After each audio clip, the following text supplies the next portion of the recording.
আসসালামু আলাইকুম রহমতুল্লাহ। আশা রাখি সকলে ভালো আছেন। লেকচার হার্টের পক্ষ থেকে আপনাদের সবাইকে জানাচ্ছি আন্তরিক অভিনন্দন এবং শুভেচ্ছা। আপনারা সবাই জানেন এইচএসসি 2027 এবং এইচএসসি 2028 সালের জন্য বুট অ্যানালাইসিসের মাধ্যমে বিগত 10 বছরের প্রশ্নগুলোকে অ্যানালাইসিস করে আমরা একটা ফ্রি কোর্সের আয়োজন করতে যাচ্ছি। আমরা চ্যাপ্টার 1 শেষ করেছি, আমরা চ্যাপ্টার 2 এর কয়েকটা ক্লাস নিয়েছি, আজকে হচ্ছে তৃতীয় ক্লাস নিচ্ছি আমরা। আর হচ্ছে আপনাদের পরিচিত বন্ধু বান্ধব যারা আছে তাদেরকে সবাইকে ফ্রি ক্লাস করার জন্য সুযোগ করে দিন।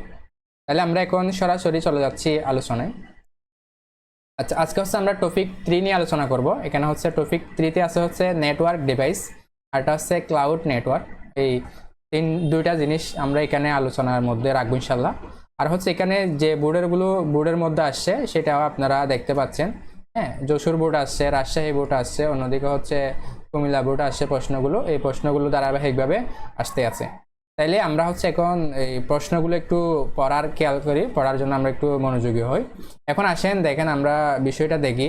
আসিফ তার অফিসের কম্পিউটারগুলোকে যুক্ত করার জন্য একটি এমন বুদ্ধিমান নেটওয়ার্ক ডিভাইস ব্যবহার করলেন যা আগত ম্যাক অ্যাড্রেস কোডে সুনির্দিষ্টভাবে নির্দিষ্ট কম্পিউটারে ডাটা পাঠাতে পারে। এটা ডাটাগুলো পাঠাতে পারবে।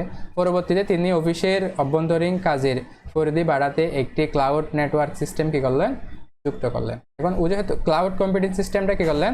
যুক্ত করলেন। এখানে আমাদের সুবিধাগুলো আমরা কি দেখব, কেন যুক্ত করছে, এখানে তার কি হচ্ছে, যুক্ত করলেন যা কেবল তার অফিসের কর্মীরা পাসওয়ার্ড ব্যবহারের মাধ্যমে এটা কি করতে পারে? অ্যাক্সেস পাইতে পারে। এখন যেহেতু আমাদের এই বিষয়গুলো বলছে, এখানে দুইটা জিনিস আমাদের আলোচনার মধ্যে আসবে। এটা হচ্ছে একটা বুদ্ধিমান নেটওয়ার্ক, এটা হচ্ছে কি বুদ্ধিমান নেটওয়ার্কের কথা চলে আসবে। অন্যটা হচ্ছে আমাদের এই ক্লাউড নেটওয়ার্কের কথা চলে আসবে। ওইখানে কিন্তু আপনারা খেয়াল করে দেখবেন ওই নেটওয়ার্ক ডিভাইস এবং ক্লাউড নেটওয়ার্ক ওই দুইটা জিনিস কি করতেছে? নির্দেশ করতেছে। এখানে আছে হচ্ছে ম্যাক অ্যাড্রেসটা কি আছে এখানে উল্লেখিত আছে। এখন আমরা যদি প্রশ্নগুলোর দিকে একটু যাই তাহলে আপনাদের জন্য বুঝতে সহজ হবে। এখানে আমাদের প্রথম প্রশ্নে যেটা বলতেছে সেটা হচ্ছে হাব কি। আমাদের হাব জিনিসটা কি জানতে হবে। আপনারা সবাই জানেন হাব এবং সুইচ দুইটাই হচ্ছে একটা হচ্ছে নেটওয়ার্ক তৈরির কেন্দ্রীয় মাধ্যম হিসেবে কি করে? কাজ করে। নেটওয়ার্ক তৈরির কেন্দ্রীয় মাধ্যম হিসেবে কাজ করে। কারণ হচ্ছে একটা যখন আমরা গত ক্লাসে আমরা আলোচনা করেছি স্টার টপোলজি নিয়ে। স্টার টপোলজিতে কিন্তু এখানে একটা কেন্দ্রে একটা কি থাকবে? এটা এখানে একটা হাব অথবা সুইচ থাকবে, আর এখানে কতগুলো কি থাকবে? কম্পিউটার থাকবে। এখানে এই কম্পিউটারটা হচ্ছে এই হাবটা অথবা সুইচটা হচ্ছে এই সকল কম্পিউটারগুলোকে কি করবে? নিয়ন্ত্রণ করবে। এটা হচ্ছে কেন্দ্রীয় ডিভাইস হিসেবে কি করা হচ্ছে? ব্যবহার করা হচ্ছে। আর অন্যদিকে যদি আমরা বলি রাউটার কিভাবে ভিন্ন নেটওয়ার্কের মাধ্যমে ডাটা আদান প্রদান করতে পারে। রাউটার আমরা সবাই বাসা বাড়িতে কি কোনটা ইউজ করি? রাউটার ব্যবহার করি। আমরা হচ্ছে ওয়্যারলেস ফাইডেলিটি, যেটাকে আপনারা ওয়াইফাই বলে থাকেন আর কি। ওয়াইফাইয়ের পূর্ণরূপ হচ্ছে কি? Wireless Fidelity. এটা মনে রাখবেন, এটা অনেক সময় প্রশ্নে আসে থাকে। এখন আসেন আমাদের যে বিষয়টা একটু খেয়াল রাখতে হবে, রাউটার কিভাবে ভিন্ন নেটওয়ার্কের মধ্যে ডাটা আদান প্রদান করে থাকে সেটা আমাদের একটু আলোচনার জন্য রাখবে। রাউটার মূলত হচ্ছে একটি বুদ্ধিমান নেটওয়ার্ক ডিভাইস যেখানে হচ্ছে একাধিক ভিন্ন নেটওয়ার্ক বা প্রোটোকলের মাধ্যমে ডাটা আদান প্রদান করতে পারে। এটা রাউটারের একটা বৈশিষ্ট্য আর কি। এটি ডাটা প্যাকেট বা তথ্যের উৎস গন্তব্যের আইপি অ্যাড্রেসের মধ্যে এটা কি করে দিবে? বিশ্লেষণ করে এবং নেটওয়ার্কের সবচেয়ে সংক্ষিপ্ত ও ট্রাফিক মুক্ত রাউটিং কেবল হিসাব করে ডাটা প্যাকেটকে এক নেটওয়ার্ক থেকে অন্য নেটওয়ার্কে করে দিবে, এটা পৌঁছে দিবে। তাহলে আপনারা বুঝতে পারছেন রাউটার হচ্ছে একটা বুদ্ধিমান নেটওয়ার্ক সিস্টেম যেখানে হচ্ছে যে পথটা হচ্ছে সবচেয়ে সহজ হবে। যেমন হচ্ছে আমি এখান থেকে এখানে আসবো, তো এখান থেকে আমি আসলে তাহলে এখানে সহজ আসতে পারতেছি। আর হচ্ছে এখান থেকে ঘুরে আঁকা বাঁকা হাফ জাপ করে এখানেও আসতে পারি, আর এদিক থেকে ঘুরে এদিকেও আসতে পারি। তাহলে হচ্ছে রাউটার চিন্তা করবো হচ্ছে যেহেতু সরল পথে চলে, আপনারা সবাই জানেন। অপটিক্যাল ফাইবারও সরল পথে পূর্ণভ্যন্তরী প্রতিফলনের মাধ্যমে কাজ করে, এটা আপনারা হয়তো জানেন। সুতরাং আমরা এখানে যেটা আলো নির্দেশ করবে, যেটা আলো নিয়ে আসবে সেটা হচ্ছে অথবা যেটা তথ্য নিয়ে আসবে সেটা হচ্ছে সরল পথ যেটা আছে ওইটা দিয়ে নিয়ে আসবে, আর আঁকা বাঁকা যেগুলো আছে এগুলো কি যাবে? সবগুলো বাদ যাবে। এই ছিল হচ্ছে আমাদের রাউটার হচ্ছে ভিন্ন পথে ডাটাগুলো হ্যাঁ করে পাঠাতে পারে সেটার ব্যাখ্যা। এখন আসেন উদ্দীপকের অফিসে কম্পিউটারগুলো যুক্ত করতে কোন নেটওয়ার্ক ডিভাইস কি করা হয়েছে, ব্যবহার করা হয়েছে। এখানে হচ্ছে নেটওয়ার্ক ডিভাইসটা কোনটা সেটা আমাদের কি করতে বলছে, ব্যবহার করা হয়েছে কম্পিউটারগুলোকে যুক্ত করতে। হ্যাঁ, এখন দেখেন ও তার অফিসের কম্পিউটারগুলো যুক্ত করার জন্য একটা বুদ্ধিমান নেটওয়ার্ক ডিভাইস কি করলেন, যুক্ত করলেন। ওইখানে ওই বুদ্ধিমান নেটওয়ার্ক ডিভাইসটা হচ্ছে কোনটা সেটা আমাদের কি করতে হবে, ধরতে হবে। আচ্ছা, এখন যেই ডাবগুলো বলবো আমরা সেটা হচ্ছে, এটা হচ্ছে একটু আগে বলছি আমরা সুইচ এবং হাব নিয়ে আমরা কতে একটু করে সংক্ষিপ্তভাবে আলোচনা করছি। এখানে ঘটনাক্রমে হোক অথবা তার অফিসের প্রয়োজন মেটাতে হোক, এখানে ব্যবহার করা হচ্ছে কি সুইচটা। কারণ হচ্ছে তার একটা অফিস, তার অফিসের মধ্যে অনেকগুলো কম্পিউটার থাকতে পারে। হ্যাঁ, অনেকগুলো কম্পিউটার থাকতে পারে। অনেকগুলো কম্পিউটারের মধ্যে সে কি দিয়ে যুক্ত করলো, সবগুলোকে একটা সুইচ দিয়ে করলো। এখন আমি বিষয়টা বলে রাখি, এখানে সুইচ দিয়ে করছে, হ্যাঁ সুইচ দিয়ে করছে, এটা ভালো কথা, কিন্তু এটা হাফ দিয়েও করা যায়। তবে হাফ এবং সুইচের মধ্যে সবচেয়ে ভালো হচ্ছে সুইচ জিনিসটা। তাহলে বলেন সবাই, হাফ এবং সুইচের মধ্যে ভালো হচ্ছে কি সুইচ, বুঝতে পারছেন? আচ্ছা, এখন আমরা আপনারা জানেন সবাই এটা হচ্ছে মাল্টি ফুড লজিক্যাল ডিভাইস হিসেবে কি করে কাজ করে। এগুলো একটার সাথে আরেকটা কি করবে, কমিউনিকেশনের জন্য এগুলো কি করা হচ্ছে, ব্যবহার করা হচ্ছে। কারণ এই যে এই মধ্যখানেটা যে আমাদের কি হয়, সুইচ হয় অথবা হাফ হয়, তাহলে এগুলোর সাথে এগুলো কি করা হচ্ছে, মাল্টিফুড ডিভাইস। এখানে অনেকগুলো ডিভাইস কি করা যাবে, যুক্ত করা যাবে। তবে বলা রাখা ভালো, এখানে হচ্ছে এটা ওয়্যার করা যায়, ওয়্যারলেসও করা যায়। আপনারা হয়তো যারা বিভিন্ন কম্পিউটার দোকানে যান তখন আপনারা খেয়াল করলে হয়তো বুঝতে পারবেন, এখানে হচ্ছে একটা একটা কম্পিউটার দিয়ে অথবা একাধিক কম্পিউটার দিয়ে অথবা 3-4টা কম্পিউটার দিয়ে একটা প্রিন্টার থেকে কিন্তু তারা কি করে থাকে, প্রিন্ট করে থাকে। সুতরাং এখানে হাফ অথবা সুইচের কি আছে, ব্যবহার আছে। আর একটা ফটোকপির মেশিন দিয়ে 2-3টা কম্পিউটার থেকে তারা কি করতে পারে, হ্যাঁ অর্থাৎ যতটা কম্পিউটার যুক্ত করে কানেকশনগুলো ঠিকঠাক দেয়, সেগুলো কম্পিউটার থেকে কি করতে পারে, তারা প্রিন্টগুলো করতে পারে অথবা ফটোকপিগুলো করতে পারে। আশা করি বুঝতে পারছেন। তাহলে এখন দেখেন আমরা হচ্ছে এই যে এটা যেহেতু মাল্টিফুড লজিক্যাল ডিভাইস হিসেবে কাজ করে, সেটি প্রতিটি ডিভাইসের সাথে ফিজিক্যাল ঠিকানা বা ম্যাক অ্যাড্রেস মনে রাখতে পারে। সেটা যার সাথে যেটা দিয়ে আমরা কানেকশন দিব সেটা তার ওই ক্ষমতাটা আছে, কার জন্য কোন কোডটা ম্যাক অ্যাড্রেসটা কি করা হয়েছে, ইউজ করা হয়েছে, সেটা সেই করতে পারে, মনে রাখতে পারে এবং তার সেই ক্ষমতাটা আছে। আর যদি আমরা ব্রডকাস্টের কথা বলি, ব্রডকাস্ট আপনারা সবাই জানেন। হ্যাঁ, এরপর হচ্ছে এগুলোর মাধ্যমে কি করা হচ্ছে, মূলত ডাটাগুলো এক স্থান থেকে অন্য স্থানে কি করা যায়, পাঠানো যায়। আর এখানে বিষয় মনে রাখতে হবে যে এখানে কিন্তু সবার কাছে কি করা যায় না, এটা পাঠায় না।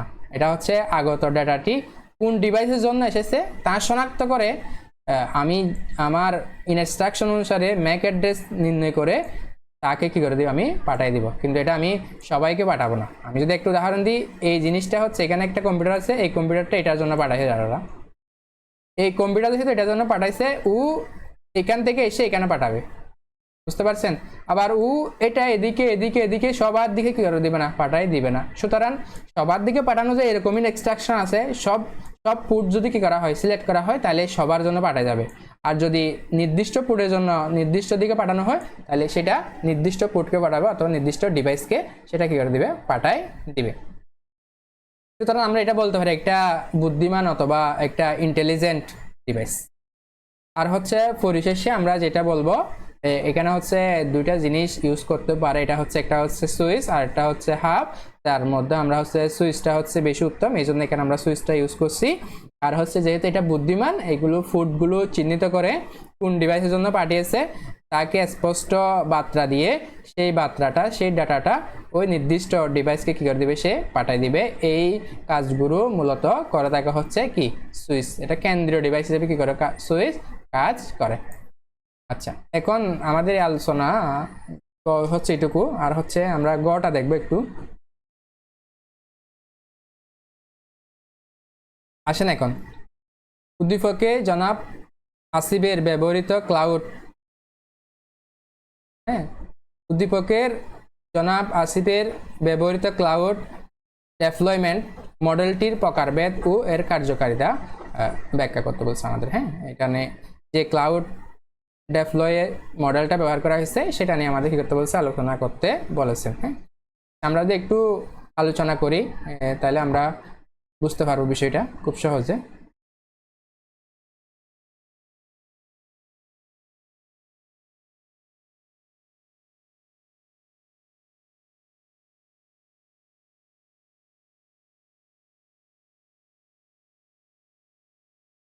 আচ্ছা, এখানে দেখেন আমাদের কনসেপ্টটা হচ্ছে ক্লিয়ার হচ্ছে। এটা হচ্ছে প্রাইভেট ক্লাউড ব্যবহার করা হয়েছে। এই ক্লাউডের মধ্যে দুটো আছে, একটা হচ্ছে পাবলিকও আছে, আরটা হচ্ছে কি আছে, প্রাইভেট আছে। এখানে হচ্ছে পাবলিকটা কেন আমরা বলবো না, সেটা হচ্ছে এটা সবার জন্য উন্মুক্ত নয়। যদি এটা সবার জন্য মুক্ত হতো তাহলে সেই ক্ষেত্রে এটা কি হইতো, পাবলিকটা হইতো। আর যেহেতু এটা প্রাইভেট, প্রাইভেট জিনিসটা হচ্ছে আপনি সবার জন্য ইউজ করতে পারবেন না। কারণ হচ্ছে ও হচ্ছে আসিফের অফিসে যে ক্লাউডটা ব্যবহার করা হয়েছে সেটা হচ্ছে একটা প্রাইভেট। কেন এটাকে আমরা প্রাইভেট বলতেছি, ওই যে প্রশ্নের মধ্যে উল্লেখিত আছে অথবা উদ্দীপক উল্লেখিত আছে নির্দিষ্ট পাসওয়ার্ড ইউজ করে, নির্দিষ্ট পাসওয়ার্ডটা ইউজ করে অন্যান্য যারা আছে তারা কি করতে পারে, এটাকে অ্যাক্সেস নিতে পারে। তাহলে এটা যে আমি কোড দিয়ে কি করতেছি, অ্যাক্সেস নিচ্ছি, তাহলে এটা আমার জন্য অবশ্যই কি হবে, সহজ ভাষায় বোঝার জন্য এটা হচ্ছে আমাদের প্রাইভেট। হ্যাঁ, প্রাইভেট ক্লাউড। আর প্রাইভেট ক্লাউডের জিনিসটা আমি বলে রাখি, এখানে হচ্ছে মালিকানাটা, হ্যাঁ মালিকানা বলেন আপনারা, অ্যাক্সেসের উপর ভিত্তি করে ক্লাউড মূলত কই প্রকার হতে পারে, 4 প্রকার হতে পারে। আমি অলরেডি দুইটা বলছি, একটা হচ্ছে পাবলিক আর একটা হচ্ছে প্রাইভেট, ওই দুটা নিয়ে ছোট ছোট বলছি। এখন কমিউনিটি এবং হাইব্রিড। হ্যাঁ, হাইব্রিড হচ্ছে ওই যে সবগুলোকে কি করে কম্বিনেশন করে যে মাধ্যমটা তৈরি করা হয়, ওইটা হচ্ছে কি হাইব্রিড। যে ক্লাউড নেটওয়ার্ক কোনো নির্দিষ্ট প্রতিষ্ঠানের নিজস্ব ব্যবহারের জন্য সাজানো হয়, ব্যবহারের জন্য ব্যবহার করা হয়, পরিচালিত হয়, সেটাকে আমরা কি বলবো, ক্লাউড, প্রাইভেট ক্লাউড বলবো। উদ্দীপকে কেবল অফিসের কর্মীরাই পাসওয়ার্ড দিয়ে সুরক্ষিতভাবে ব্যবহার করতে পারছেন বিধায় এটা একটা কি প্রাইভেট ক্লাউড। আর কেন এটা প্রাইভেট, এটা হচ্ছে পাসওয়ার্ড দিয়ে ঢুকতে হচ্ছে, আমাদের অন্য কিছু দিয়ে ঢুকার এটাতে কিনে কোনো ধরনের সুযোগ নাই। এখন আসেন ধাপ 3-এর মধ্যে আমরা কার্যকারিতা ও সুবিধা নিয়ে একটু একটু আলোচনা করব। সর্বোচ্চ নিরাপত্তা ও গোপনীয়তাটা কি করতে পারে, রক্ষা করতে পারে। কেন সর্বোচ্চ, এখানে হচ্ছে যেটা আমরা ওই পাসওয়ার্ডটা যেটা আমরা ইউজ করতেছি সেটা কিন্তু অন্যরা কিন্তু কি হচ্ছে না, পাচ্ছে না, শুধুমাত্র যারাই দিচ্ছে তারাই কি পাচ্ছে, এটা অ্যাক্সেসটা পাচ্ছে। সুতরাং আমরা বুঝতেই পারলাম এখানে অন্য কোনো অপশনের কোনো সুযোগ নাই এবং তারা গোপন, তারা হচ্ছে গুগল ড্রাইভ তুলনায়, আমরা যদি তুলনা করি গুগল ড্রাইভের মতো, আমরা গুগল ড্রাইভের অ্যাক্সেস যাদেরকে দিব তারা এটা কি করতে পারে, ব্যবহার করতে পারে। কিন্তু ডাটা হ্যাক অথবা চুরি হওয়ার সম্ভাবনাগুলো একটু কম থাকে, এগুলো হবে না এমন না, একটু কম থাকে আর কি। আইটি টিমের হাতে এগুলো সম্পূর্ণ কি করে, এটা নিয়ন্ত্রণ করে। আর হচ্ছে আমরা ডাটা ব্যবস্থাপনাটা একটু দেখি। ডাটা ব্যবস্থাপনা মানে আপনারা বুঝতে পারছেন এখন যে ডাটাগুলো আমরা যেমন একটা কোম্পানির একটা হিসাব নিকাশের জন্য অনেকগুলো প্রযুক্তি কি করা হচ্ছে, এখানে ব্যবহার করা হচ্ছে। এখানে গ্রাহকদের ডাটাবেস থাকতে পারে, আইডি কার্ড থাকতে পারে, পাসপোর্ট থাকতে পারে। হ্যাঁ, তো এগুলো হচ্ছে সার্ভারে না রেখে নিজস্ব কাঠামোর নিরাপদে এগুলো কি করা হচ্ছে, ব্যবহার করা হচ্ছে। তো ক্লাউড কম্পিউটিং আপনারা অবশ্যই নাম শুনছেন, ওই যে এটা হচ্ছে স্টোরেজ, এটা হচ্ছে সার্ভারের একটা স্টোরেজ, ওই স্টোরেজের মধ্যে না রেখে আমরা এখানে কি করতে পারি, এগুলো রাখতে পারি, পাবলিক ক্লাউডে এগুলো কি করতে পারি, রাখতে পারি। আর হচ্ছে দক্ষতা ও নিয়ন্ত্রণ, আসলে এগুলো দক্ষতার জন্য এত বেশি দক্ষতা হইতে হবে এমন না, মোটামুটি জিনিসগুলো মেনটেন করতে পারলে, মোটামুটি কোন জিনিস কোথা থেকে আসতে, হ্যাঁ ফাইলগুলো হস্তান্তর করতে পারলে, শেয়ার করতে পারলে, তাদের কাজগুলো যদি করা যায়, কাজের গতি যদি বাড়ানো যায়, তাহলে ওই কাজের মাধ্যমে পরিধি এবং উৎপাদনশীলতা বহুগুণ বাড়িয়ে দিতে পারে। এখানে এত বেশি সফটওয়্যার ইঞ্জিনিয়ার হতে হবে, এত বেশি ডেভেলপার হতে হবে, এত বেশি স্কিল সম্পন্ন হতে হয় এমন না।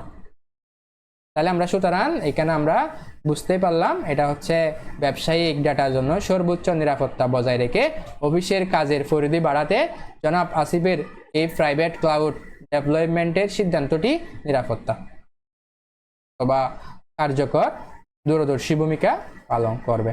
তাহলে আমরা আজকের ক্লাস এখানে শেষ করছি। আপনারা সবাই জানেন আমরা হচ্ছে এসএসসি 26 এবং 27 নিয়ে 27 এবং 28 নিয়ে আমরা কাজ করতেছি। এখানে হচ্ছে 10 বছরের পূর্ণাঙ্গ প্রশ্ন পাওয়া যাচ্ছে। সবাই লাইক কমেন্ট শেয়ার করে সাথে থাকুন। আসসালামু আলাইকুম।